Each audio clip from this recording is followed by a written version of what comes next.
warahmatullahi wabarakatuh.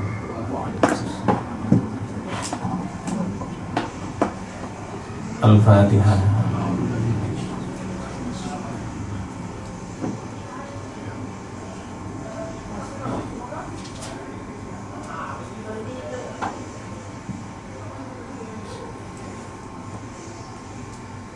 A'udzu billahi minasyaitonir rajim. Bismillahirrahmanirrahim. Alhamdulillahirabbil alamin. Allahumma shalli ala sayyidina wa maulana Muhammadin wa ala alihi wa sahbihi wa sallam ajma'in. Amma ba'du. Bismillahirrahmanirrahim. Fasl.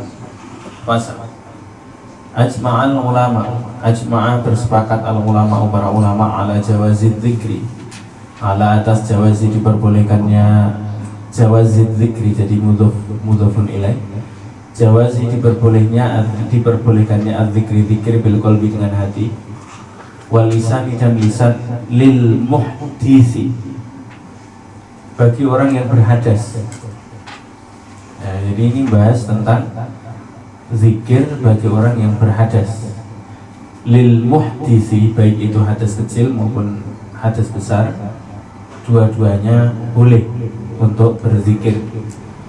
Wal junubi, dan juga orang yang junub, berarti dia hadas besar spesifik.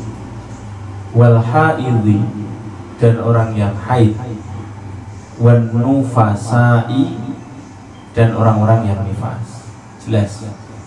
Nah, nanti kan ada pertanyaan, nah kalau baca Quran bagaimana?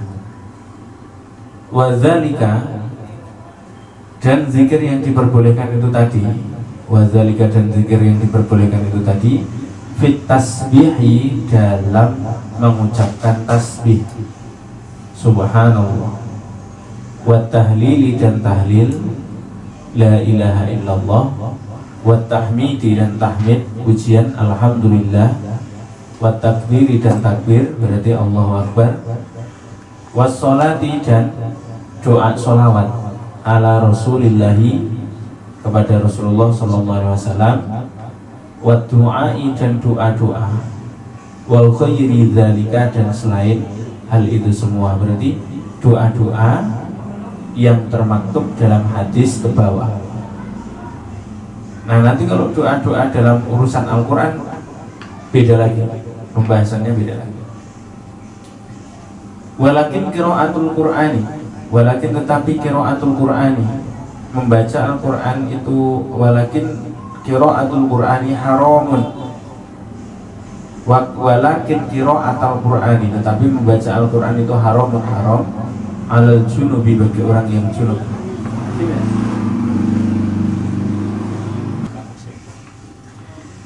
Bismillahirrahmanirrahim. Iklan. Walakin qiraatul Qur'ani, dan tetapi membaca Al-Quran itu haram alal junubi, bagi orang yang junub, wal haidhi dan haid, wan nufasai dan orang-orang yang nifas. Nanti ada pertanyaan, bagaimana caranya kalau kita punya tim ustadzah, kemudian dia mengajarkan Al-Quran untuk anak-anak, apalagi mentalkin dan sebagainya, itu di belakang.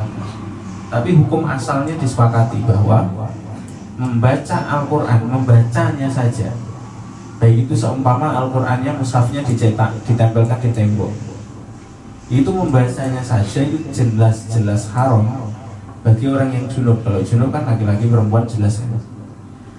Haid khusus perempuan yang haid, wan nufasa dan orang yang nifas, jelas itu haram membaca Al-Quran. Sawaun, sama saja, qoro'a, dia membaca qalilan sedikit, au kathiron atau banyak, hatta ba'du ayatin, sampai hanya setengah ayat, bahkan setengah ayat saja diharamkan. Hukum asalnya, ya, jadi hukum asalnya. Wa yajuzu, sudah diperbolehkan lahum, kepada mereka, ijza al-Qur'ani alal qalbi. Ijza al-Qur'ani, mengulang-ulang Al-Quran, atau istilahnya membaca cukup membatin, alal qalbi, di dalam hati, min ghairi lafdhin, tanpa dilafadzkan dengan lisan. Jadi kalau seumpama ada kita dalam kondisi junub, gitu kan. Terus kemudian ada Al-Quran, ada mushaf, atau kita kebetulan itu lewat di satu tempat, di sana ada apalagi namanya kayak istilahnya kaligrafi. Nah itu kalau membacanya dalam hati boleh. Kalau lisan jelas-jelas tadi tidak boleh, hukum asalnya begitu. Wa kadzalika, dan begitu juga an-nadhru, melihat fil mushafi, dalam mushaf. Bahkan melihatnya saja itu sampai diharamkan hukum asalnya. Itu dalilnya dalam Al-Quran. La yamassuhu illal mutahharun. Sama seperti masjid. Orang masuk masjid itu hukum asalnya kalau dia berhadas itu minimal sekali makruh. Apalagi kalau haid atau nifas, haram. La masjidun ussisa 'ala taqwa min awwali yaumin an taquma fihi rijalun yuhibbu ayyatatahharu. Rijalun yuhibbu ayyatatahharu. Jadi kalau masuk masjid itu ya hendaknya punya wudhu. Beratnya kalau orang tidak punya wudhu masuk masjid itu kayak kurang akhlaknya kurang. Kita lanjut. Bismillahirrahmanirrahim. Wa imraruhu 'ala qalbi. Wa imraruhu, dan mengalirkannya 'ala qalbi, di dalam hati. Jadi melihat mushaf terus kemudian dibatin dalam hati. Tadi kan apa namanya wayajuzu lahum ijza al-Quran, itu hanya membaca hafalannya, mengenang hafalannya. Kalau yang di sini ini imrorohu itu menjalankannya, berarti dia membacanya. Memang sengaja membaca meskipun dalam hati, itu menurut kaum ulama itu juga tidak boleh. Qala ashabuna, qala berpendapat. Nah ini mulai yang ringan-ringan ini mulai muncul kan. Qala berkata, qala berpendapat ashabuna, golongan kami dari golongan Syafi'iyah, wa yajuzu, dan diperbolehkan lil junubi, bagi junub, orang yang junub, wal haidhi, dan haid, ayyakula, apabila dia mengucapkan keduanya indal musibah, ketika dapat musibah, inna lillahi wa inna ilaihi raji'un. Nah itu ada footnote-nya kan dalam kitabnya, itu ada penjelasannya. Makna inna lillahi wa inna ilaihi raji'un itu apa? Tafsirnya dikatakan di sini. Ayyakula, apabila mereka mengucapkan indal musibah, di dalam musibah, inna lillahi wa inna ilaihi raji'un, ay fala yajza'u li annal mutasarrif ay fala yajza', artinya adalah jangan terlalu bersedih. Li annal mutasarrif, bahwa sesungguhnya yang mengatur, wa huwallahu, dialah Allah, mutasarrifun fi mulki, dan Allah lah yang menjalankan atas kekuasaannya. Wal kullu, dan semuanya itu roji'un, bakal kembali ilaihi, kepadanya Allah. Begitu juga dikuatkan dengan ayat yang lain, ala ilallahi tasirul umur. Ala, ketahuilah, ilallahi, kepada Allah, hanya kepada Allah, tasiru, kembali atau menjadi al-umuru, perkara-perkara. Jadi bahasanya Syekh Ibnu Athaillah itu li yakilla ma tafrahu bihi yakilla ma tahzan bihi. Seseorang yang gampang sedih itu sebenarnya karena dia merasa terlalu banyak kebutuhan. Dan jadi orang itu kalau bahagia itu bukan memiliki segalanya. Hakikatnya orang yang bahagia itu adalah orang yang sedikit butuh. Hanya kebutuhan yang bisa menyiksa kita, itu hanya kebutuhan. Semakin butuh, semakin tidak bahagia. Jadi makolahnya itu tadi, liyakillah ma tafrahu bihi, liyakillah, maka hendaknya sedikitkanlah, ma tafrahu bihi, segala hal yang membuatmu senang. Yakillah, maka sudah pasti akan menjadi sedikit, ma tahzanu bihi, sesuatu yang membuatmu tidak senang. Ya, jadi begitu. Punya mobil bagus, senang kan? Merasa senang. Baret sedikit, kotor sedikit, susah. Karena barang yang kita miliki di dunia ini perlu namanya mu'nah, biaya. Minimal kalau motornya atau mobilnya kotor itu nyuci. Dan kalau motornya satu ya satu masih aman. Kalau dua, kalau tiga, apalagi kalau tidak produktif, lebih horor lagi. Rumah juga begitu. Punya rumah itu bukan orang yang punya 5 rumah bahagia, itu belum tentu. Mungkin yang bahagia ya pembantunya. Rumah yang besar tidak pernah ditinggali. Jadi yang tinggal di situ ya pembantunya, ya orang-orang lain yang tinggal di sana. Nah, tidak selalu orang punya rumah banyak itu tidak selalu. Yang dikatakan lafaz innalillahi wa inna ilaihi raji'un itu dalam tafsirnya di sini tadi kan, jadi ini keluar ya muqtaridah. Muqtaridah itu berarti ada keterangan tambahan di luar pembahasan. Ini footnote-nya di bawah sini kan ada keterangannya. Jadi lafaz innalillahi wa inna ilaihi raji'un itu memang semuanya itu Allah yang ngatur. Nah, kalau kita sudah pasrah kepada Allah, Allah yang ngatur, nanti semuanya itu akan tertata dengan baik. Semakin kita tidak bisa mengatur dengan baik, semakin kita merasa bahwa kita yang bisa mengaturnya, semakin kita terlalu berlebihan dalam mengupayakan untuk mengatur kehidupan ini, itu semakin ribet. Ya. Saya akan bahagia kalau punya kendaraan, ternyata kan tidak.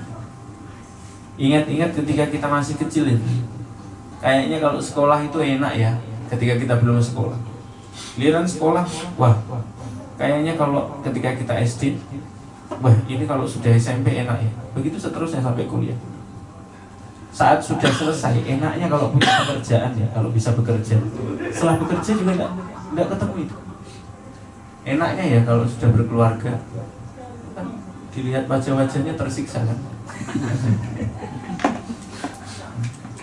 Ya enaknya kalau punya anak, enaknya kalau ini. Liyakillah ma tafrahu bihi, yakillah ma tahzanu bihi. Innalillahi wa inna ilaihi raji'un itu ada di situ. Ya, jadi jangan sampai apa yang diamanahkan oleh Allah itu jadi beban. Diurusi semaksimal saja. Ya, kita ini kan mikirnya terlalu banter, ngurusnya tidak maksimal. Kasusnya di situ. Ya. Mikir motor ini mau diapakan, rumah ini mau diapakan, hanya mikirnya saja. Ngurusnya tidak maksimal. Daripada begitu ya sudah. Pegang sapu, sapunya disapu rumahnya bersih, jelas. Motor ya pegang selangnya, terus kemudian nyalakan krannya, cuci, selesai. Kadang kita terlalu banyak mikir, terus kemudian tidak bertindak. Nah ini namanya tidak tepat. Tidak tepat karena tidak maksimal dalam mengurusi. Nah sedangkan padahal Allah yang mengatur itu semuanya itu sebenarnya. Berbisnis itu juga begitu. Mikir kebanyakan kan malah tidak jadi. Ya? Take action. Ngaji itu juga begitu. Ngaji pulang amalkan, itu saja. Minimal sekali seumur hidup kan begitu katanya. Kemarin kita bahas. Itu namanya begitu. Ya, kita lanjutkan. Bismillahirrahmanirrahim. Itu tadi tentang innalillahi wa inna ilaihi raji'un. Terus kemudian masih dilanjutkan. Waman syahida dzalika, waman dan barang siapa syahida dzalika, menyaksikan seperti itu bahwa memang semuanya ini adalah urusannya Allah, punyanya Allah. Salima, maka dia akan selamat minal jazai, dari kesusahan. Dia sudah otomatis terbebas dari kesusahan. Bal faza birridho, dan bahkan dia akan beruntung dengan perasaan yang longgar. Sendal saya putus, ini memang saya mau sendalnya begitu, mau diapa? Ya, sendalnya putus, umurnya sudah habis. Dibeli ajarin musang. Dia memang belajar begini juga susah. Nah, itu. Nah, tapi kalau tidak dipelajari lebih susah. Berikutnya kita lagi. Wasoro min jumlati arbabil irtido. Wasoro, dan kemudian dia akan menjadi min jumlati arbabil irtido, orang yang ahli dalam ridho. Hatinya metik. gampang santai. Masalahnya banyak, tapi gampang santai. Sebenarnya orang itu kan kenapa dikatakan khalifah? Ini ja'ilun fil ardi khalifah itu la yazidu umrul mar'i illa yazidu alaihi amanatu. Tidaklah bertambah usia seseorang itu kecuali pasti akan bertambah amanah. Jadi barang siapa yang usianya pendek itu alhamdulillah tidak terlalu banyak amanah. Barang siapa usianya panjang itu juga alhamdulillah, dengan adanya amanah itu menjadi potensi untuk mendapatkan pahala lebih di hadapan Allah karena usianya panjang. Bahasanya Rasulullah itu man tola umruhu wa hasuna amaluhu. Orang yang paham tentang usia panjang dan pendek itu kalau dia paham betul tentang keilmuannya dan paham betul tentang kesejatiannya, baginya usia panjang dan pendek itu tidak penting. Karena sesungguhnya yang memberikan usia itu kan Allah, memberikan kesempatan kan gitu. Sebentar berkesan itu jauh lebih baik daripada lama membosankan. Lama kemudian memberikan manfaat lebih itu jauh lebih baik daripada sebentar, apalagi sebentar nganggur kan begitu. Itu ya. Jadi ya itu hadis satu dengan hadis yang lain itu irtibat, berhubungan. Innalillahi ini berhubungan. Ala ilallahi tasirul umur ini berhubungan. Sama kayak doa.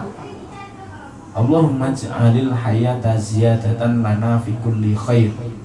Ya Allah, jika memang ada kebaikan dalam hidupku, maka jadikanlah hidupku ini sebagai tambahan dari setiap kebaikan. Waj'alil mauta rohatan lana min kulli syarr.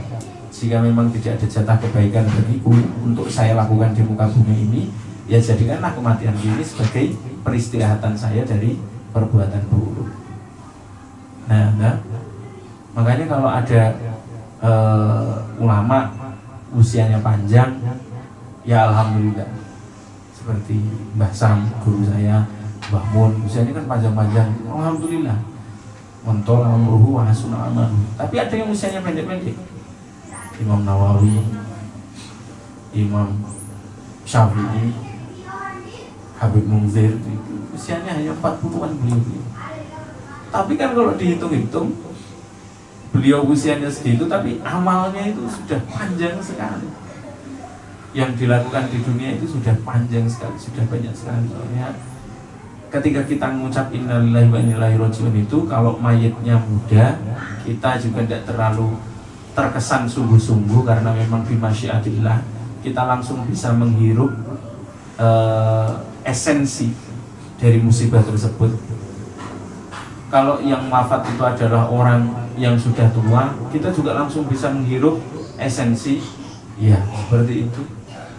Dan kalau memang yang meninggal itu orang fajir, orang yang nakal, ya kita juga bisa mengambil esensinya. Dan kalau orang soleh yang wafat, kita juga bisa mengambil esensinya. Itu yang dikatakan oleh Allah, biyadikal khair tu'izzu man tasha wa tudhillu man tasha. Tapi Allah menyampaikan biyadikal khair. Pokoknya kalau yang ngatur Allah itu bagus gitu. Sehingga kalaupun cepat, ya begitu ya, innalillahi wa inna ilaihi raji'un. Sama seperti barang-barang yang kita senangi. Kadang-kadang barang-barang yang kita tidak sukai, nah, itu malah awet. Kayak sendal itu kalau tidak terlalu disukai modelnya, itu awet. Iya. Kayak mungkin istri itu yang tidak awet. Iya, bebas ya. Ya. Begitu juga teman-teman. Jadi kalau kita melihat teman-teman, itu yang teman-teman biasa, yang kita tidak terlalu akrab, juga tidak terlalu benci, itu persahabatannya lebih awet. Beda dengan yang, ya itu kalau dia terlalu berlebihan itu biasanya tidak awet. Terlalu benci ya tidak awet, terlalu senang juga tidak awet.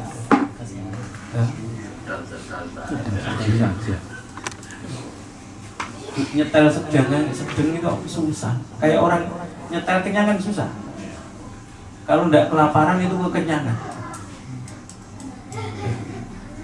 Jadi kuntum ummatan wasaton itu tidak mudah, susah. Dan itu perlu kesadaran tinggi. Ya. Tidak boleh keras, tapi harus tegas. Tidak boleh memanjakan, tetapi harus lembut.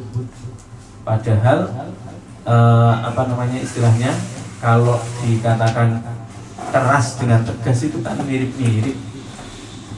Yang membedakan kan sumbernya. Lembut dengan manja itu kan mirip-mirip kelihatannya. Rasanya yang sumbernya yang beda. Cepat dengan tergesa-gesa mirip. Lambat dengan malas mirip. Padahal beda. Lambat dalam artian hati-hati dengan malas itu kan beda. Sumbernya yang berbeda. Nah, itu ya masalah innalillahi wa inna ilaihi raji'un. Nah, ketika seseorang ada musibah terus kemudian dia mengucapkan innalillahi wa inna ilaihi raji'un, itu hukumnya bagaimana? Ya juzu, itu diperbolehkan. Wa indar ruku biddabati. Wa indar ruku biddabati, dan bagi orang yang mengendarai kendaraan kemudian dia mengucapkan subhanalladzi sakhkhara lana hadza wa ma kunna lahu muqrinin. Padahal dalam mengendarai kendaraan itu kadang kan namanya kita ini melakukan safar atau bepergian, kadang tidak punya wudhu. Ya, kadang-kadang kalau ibu-ibu dalam kondisi haid, dalam bepergian naik pesawat kan, naik kapal kan, dan sebagainya. Nah itu ada hukmnya kan. Wa indar ruku biddabah.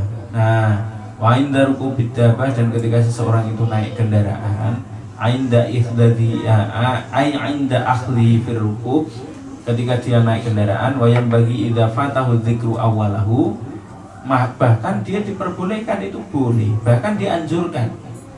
Seandainya dia lupa pas naik motor pertama tadi, dia tidak sempat berdoa, terlanjur jalan sudah dapat 1 kilo 2 kilo, itu ayat tiabihi asna'ahu, hendaknya dia membaca doanya tadi di tengah-tengah perjalanannya. Kayak orang makan, bismillahi awalahu wa akhiruh.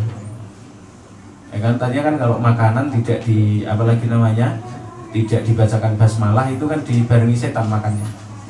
Nah saat makan terus kemudian separuh kita tidak tidak basmalah, setannya sudah senang-senang, nanti di tengah jalan kita baca doa, muntah setan itu.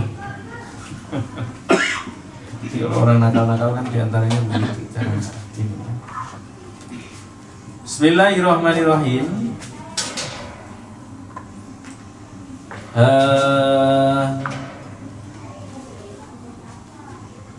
Kita lanjutkan. Terus kemudian tafsir dari subhanalladzi sakhkhara lana hadza wa ma kunna lahu muqrinin. Subhanalladzi sakhkhara lana hadza wa ma kunna lahu muqrinin ay mutiqin. Subhana maha suci, alladzi zat sakhkhara, yang menundukkan lana bagi kita, hadza kendaraan ini, wa ma, dan tidaklah kunna keberadaan kita lahu dengan dalam kendaraan tersebut, mukrinin ay mutiqin, orang yang mampu untuk mengendalikannya.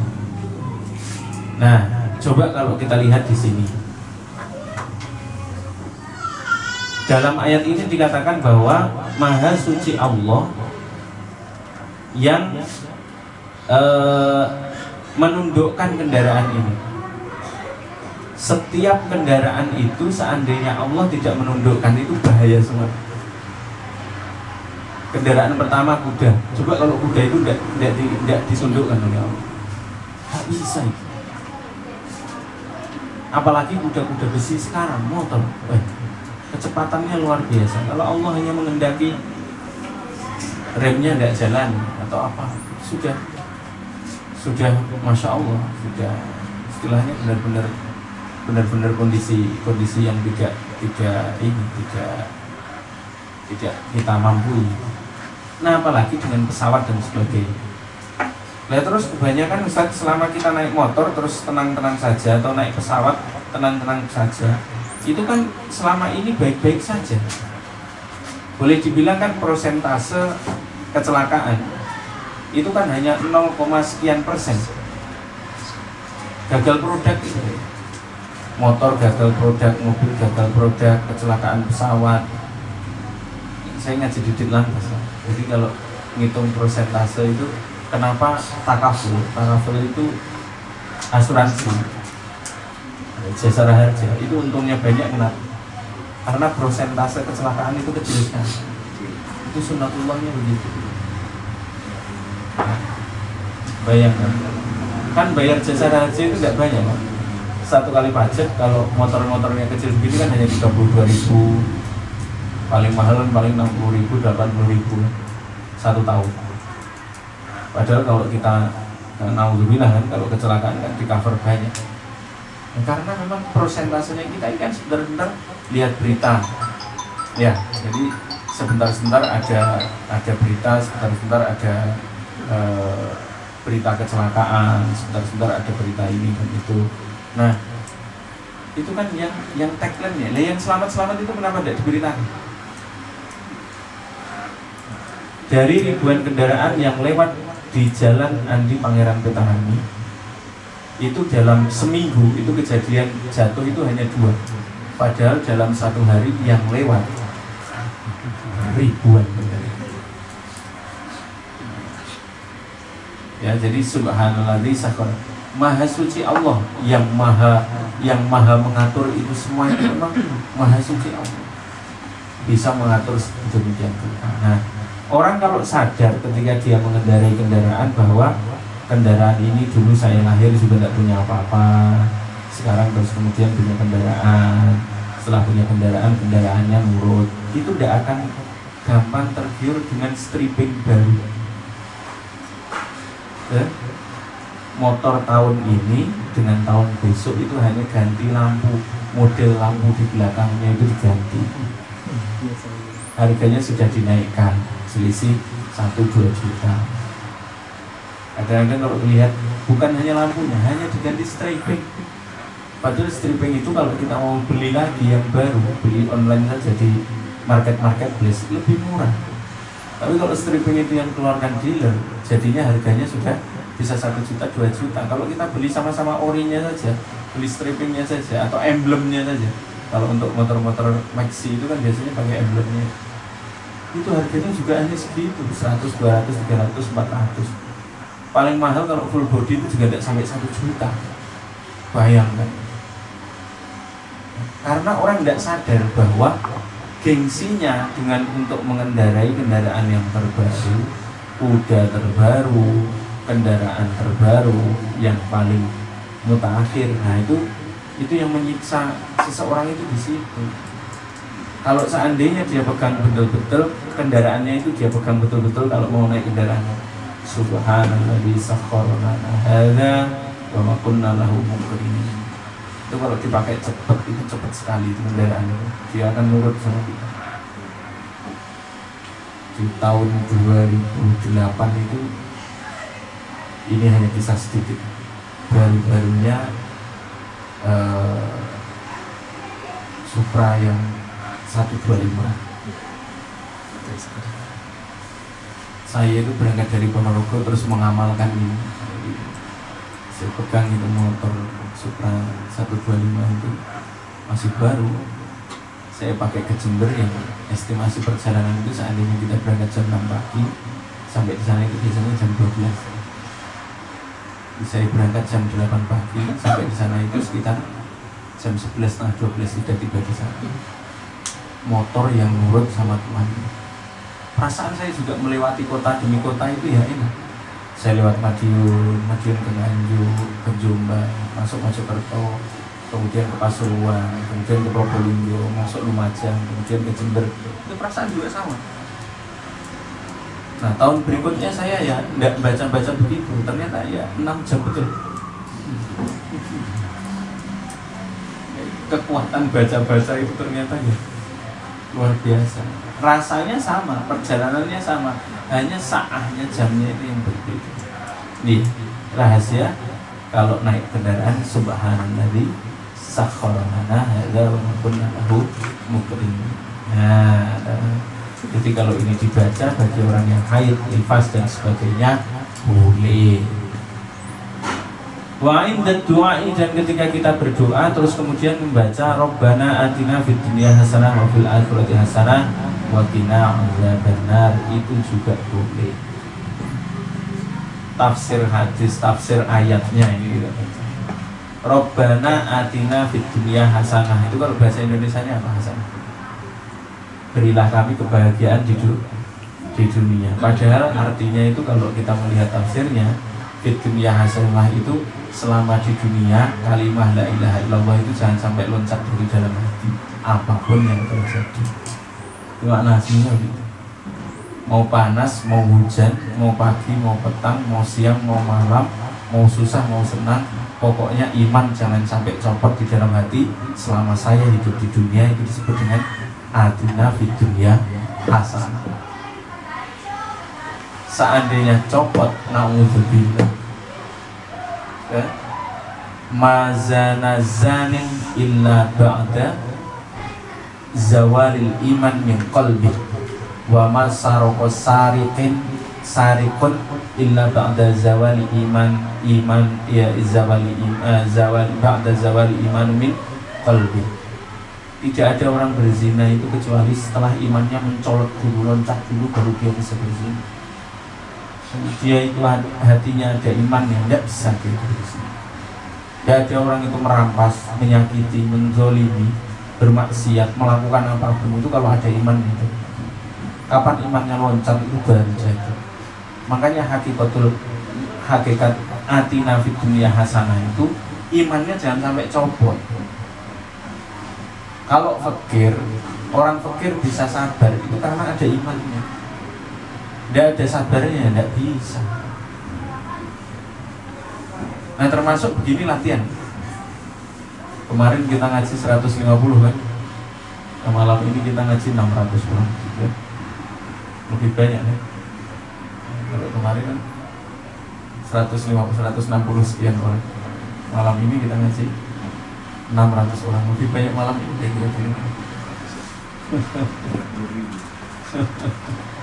Ya. Itu juga ngetes keimanan. Bagaimana? Ya pokoknya latihan. Kalau tidak latihan tidak bisa itu. Siang, malam, pagi, petang, laki-laki, perempuan, terang, gelap, ya, itu semuanya harus dilatih. Rabbana atina fid dunya hasanah wa fil akhirati hasanah, dan jadikan kami akhirat hasanah itu tetap bahwa la ilaha illallah di akhirat juga.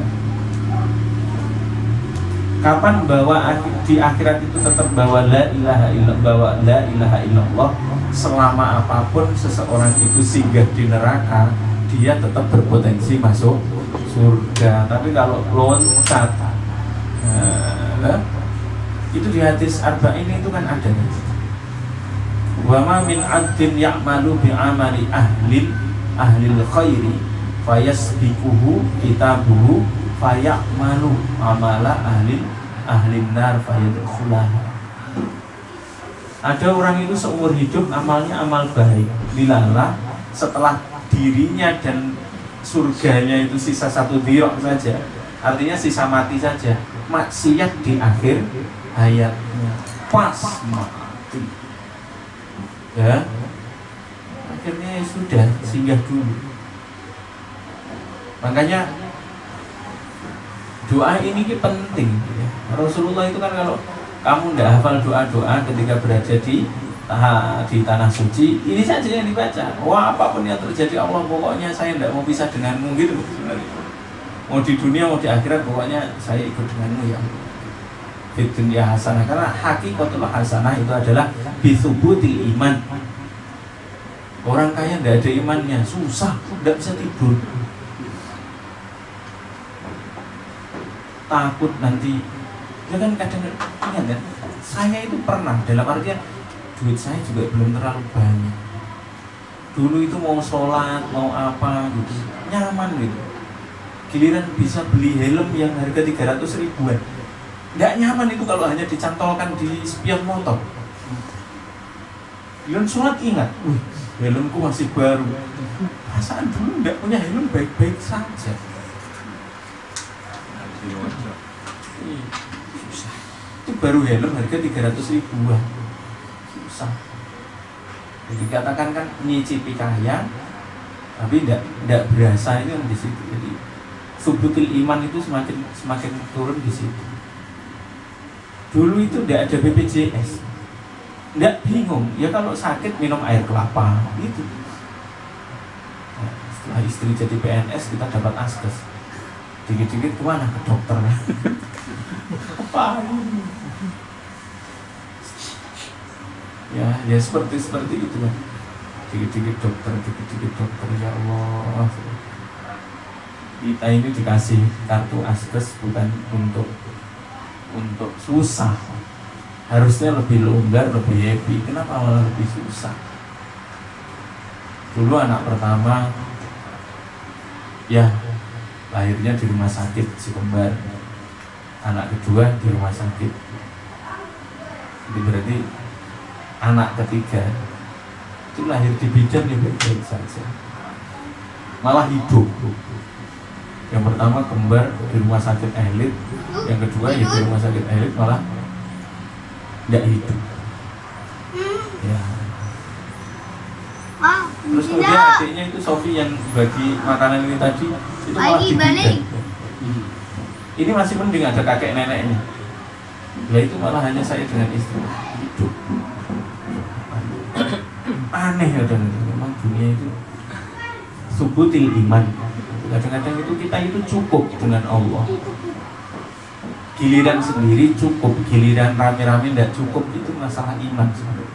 Harusnya pas rame ya cukup, pas sendiri juga cukup.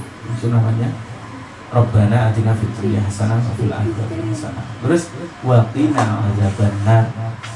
Kan kalau sudah Rabbana atina fid dunya hasanah wa fil akhirati hasanah kan doanya sudah segitu saja. Ngapain kok wa qina adzabannar? Biar tidak singgah. Masih ingat siapa yang penduduk terakhir ahli neraka yang dientaskan? Nanti dicari ya. Saya hafal namanya. Itu kalau dia mau dientaskan, kalau seumpama Allah sudah menyuruh malaikat Malik memanggil nama orang tersebut, wahai belakangnya nah, huruf di depannya C, wahai hambaku namanya ini, kamu sudah waktunya naik ke surga. Itu adalah penduduk surga yang terakhir kali diselamatkan dari neraka. Setelah itu orang langsung sudah putus asa ya. Langsung putus asa. Kenapa putus asa? Itu tadi rubama yawaddul ladzina kafaru law kanu muslimin. Di dalam Al-Quran dikatakan, seandainya saya itu punya modal syahadat saja, itu si abang itu tadi yang dientaskan dari neraka itu hanya modal syahadat. Yang terakhir dientaskan, saat dientaskan, dia paling lama di neraka, dientaskan, dibukakan pintu surga. Bagaimana penderitaan di neraka? Sudah lupa. Kenapa lupa? Karena saya mau masuk ke sini, kan gitu.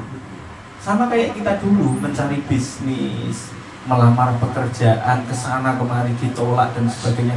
Pas waktu, pas bisnisnya jadi, kan kita ini sebenarnya lupa dengan kegagalan dan kepedihan kita di masa lalu. Tidak ada satu orang pun yang duduk di malam hari ini di majelis ini kecuali kan pernah melewati masa-masa sulit. Tapi giliran kenyang kan kita lupa kalau dulu pernah kelaparan. Itu loh hebatnya Allah itu, kalau sudah kasih nikmat lupa orang itu dengan segala kesengsaraan. Hebatnya Allah. Jadi dia ketika dibukakan pintu surga ditanya malaikat, apakah kamu sudah bisa ridho sama Allah? Ridho. Oh, kamu sudah digosok di neraka sampai kayak gitu. Sudah lah, enggak apa-apa, biar diulang juga enggak apa-apa, yang penting saya masuk ke sana kan. Nah, itu bahasa mubalaghahnya saya begitu, dramatisir. Tapi meskipun begitu, Rasulullah menceritakan kan, bahwa Nabi Idris itu pernah mencicipi panasnya api neraka. Hatta hasol minan nar, sehingga kerikil kecil dari api neraka itu yang terlepas kemudian terkena ujung kakinya Nabi Idris itu bisa menjadikan akalnya, otaknya itu mendidih. Makanya Rasulullah ditambah lagi doanya, wakina ada benar, jangan singgah. Allah di dunia la ilaha illallah, di akhirat la ilaha illallah, plus jangan singgah. Nah, makanya disebut dengan doa sapu jagat. Kalau sudah doa ini, kita ini kadang-kadang doanya macam-macam. Ya Allah, tapi ya boleh lah. Kemarin kan kita sudah bahas kan, minta sama Allah kan boleh, biar tidak masuk akal pun juga tidak apa-apa. Kan sering orang-orang itu kan minta doa-doa yang tidak masuk akal. Kayak Roma Irama dulu itu kan katanya menurut, seandainya saya nanti, kan cita-citanya beliau itu menjadi ulama. Seandainya saya tidak diizinkan oleh Allah untuk menjadi ulama, maka saya akan mohon kepadanya untuk menjadi artis yang paling terkenal. Betul, Raja Dangdut hati. Gitu. Seperti itu. Jadi Masya Allah. Jadi doa-doa itu ya seperti itu. Sama kayak Nabi Zakaria, istrinya beliau ketika Robbi inni nazartu ma fi batni muharrarum fataqabbal minni, itu kan begitu. Saya bernazar jika dikasih anak saya akan beribadah terus. Betul. Akhirnya tidak menikah. Sayyidah Maryam tidak sempat menikah. Memang lillahi ta'ala, tapi hidupnya berat. Dituduh berzina, melahirkan anak tanpa bapak, hidupnya sederhana sepanjang hidup, tidak sempat menikah. Bayangkan. Seperti itu juga. Ya kalau doa itu jangan yang aneh-aneh, biasa-biasa saja. Rabbi habli minas sholihin, Rabbana hab lana min azwajina wa dhurriyyatina qurrata a'yun waj'alna lil muttaqina imama. Itu saja. Yang ikut-ikut sama Rasulullah, doa, ya Allah, aku pengen anakku, boleh, kuat apa tidak nanti. Ya, terbukti kan, Mubat Mabit juga, pusing juga Nabi Zakaria pada waktu itu. Ketika ngasih Siti Maryam kan sempat pusing. Kenapa kamu bisa ada makanan di kamarmu, itu saja sudah pusing. Terus kemudian, nak, kenapa bisa kamu sampai hamil? Kamu saya jaga, pusing juga. Nah, hamilnya kan tidak sehari 2 hari, sama seperti kita 9 bulan. Kita ini kan kadang kalau kena masalah, wah Nabi dia besok langsung selesai. Kata siapa besok langsung selesai? Problem itu lama. Orang dewasa itu paham bahwa problem itu ada usia. Sampai dikatakan di surat Ad-Duha itu kan begitu, mawadda'aka rabbuka wa ma qala. Tuhanmu itu tidak berpisah denganmu, meninggalkanmu, wa ma qala, dan tidak marah kepadamu wahai Muhammad. Memang kamu harus belajar tentang proses masalah yang tidak bisa selesai hari ini. Saya itu kena masalah juga. Kalau seandainya saya keramat terus kemudian punya masalah besar kemarin, setahun 2 tahun selesai, ya mungkin tidak seheroik ini. Mungkin artinya saya ngomong tidak sekuat ini. Karena Allah memperjalankan saya dengan memiliki problem yang lama, 7 tahun, 8 tahun itu baru selesai. Problem, masalah yang tidak terlalu besar. Nah itu terus kemudian menjadikan diri saya kuat hari ini. Yusabbitullahu alladziina amanu bil qawli tsabit, seperti itu. Jadi itu tadi tentang masalah Rabbana atina fid dunya hasanah. Kalau orang itu haid atau dia nifas atau dalam berhadas, dia boleh mengucapkan idza lam yaksida, selama keduanya itu tadi, orang haid dan nifas itu tidak menyengaja bihi, dengan mengucapkan kalimah-kalimah itu tadi, Al-Qur'ana, membaca Al-Qur'an. Walahuma ayyakula, walahuma, dan diperbolehkan bagi keduanya, haid dan nifas, ayyakula, untuk mengucapkan bismillahi walhamdulillah idza lam yaksidal Qur'an, ketika dia dalam yaksid, ketika dia tidak menghendaki berniat itu untuk bacaan Al-Quran. Sawa'un qasdan adzikra, sawa'un, sama saja, qasdan dengan wujud penyengajaan, adzikra untuk berzikir, aulam yakun lahuma qasdun, atau dia tidak menyengaja. Jadi yang boleh itu niat zikir saja, atau niat yang tidak niat sekalian malah boleh. Kan kalau kita belajar tentang ilmu usul fikih itu kan ada kaidah, ma yushtarutu fihi ta'yinu fal khata'u fihi mubtilun. Itu kan ada syarat-syarat sesuatu yang harus disebutkan secara terperinci. Contohnya niat sholat. Niat sholat itu wajib terperinci. Usolli fardhol maghribi, minimal menggunakan usolli. Kalau tidak bahasa kita, saya berniat sholat maghrib. Jelas maghribnya, jelaskan. Karena fal khata'u fihi mubtilun, kalau salah dalam mengucapkan maghribnya ini nanti sholatnya itu otomatis batal.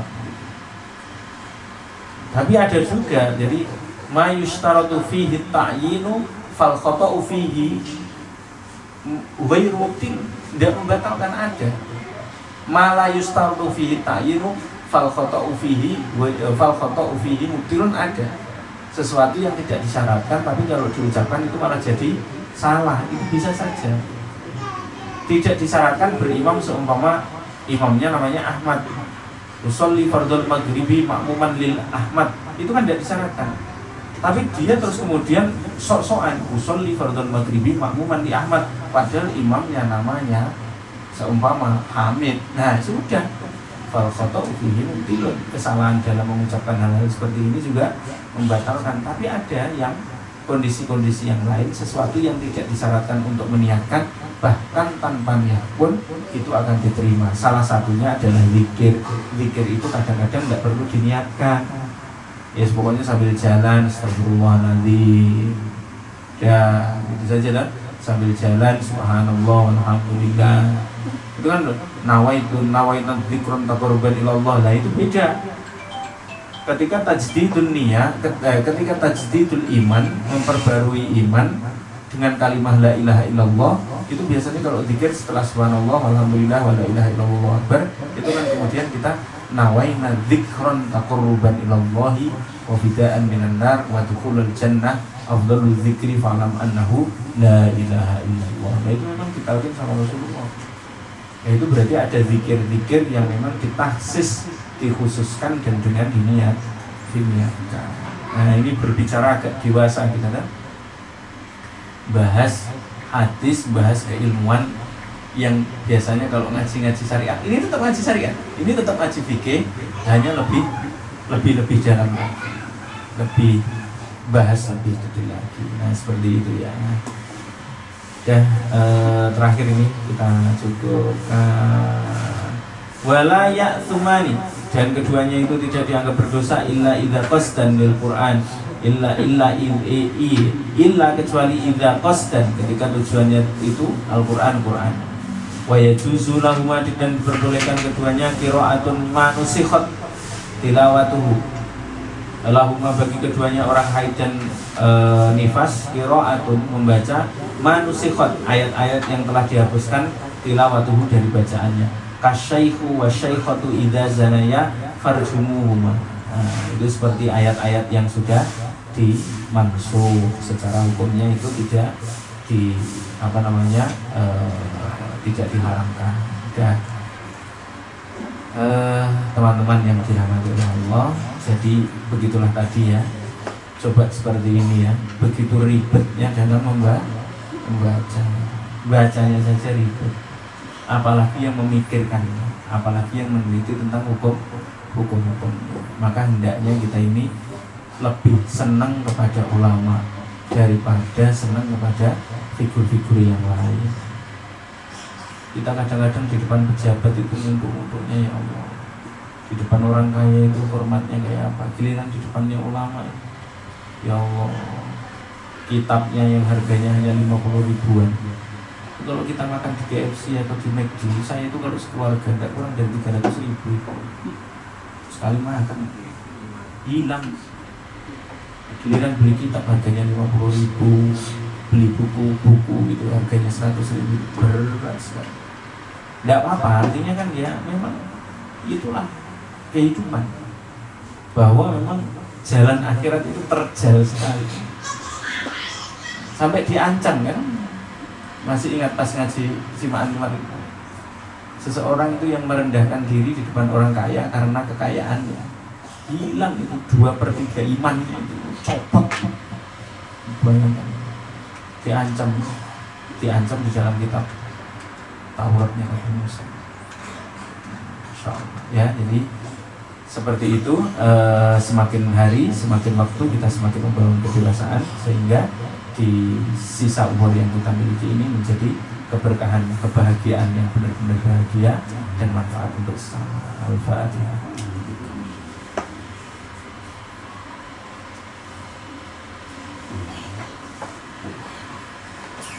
Subhanakallahumma wa bihamdika asyhadu an la ilaha illa anta astaghfiruka wa atubu ilaik. Assalamualaikum warahmatullahi wabarakatuh.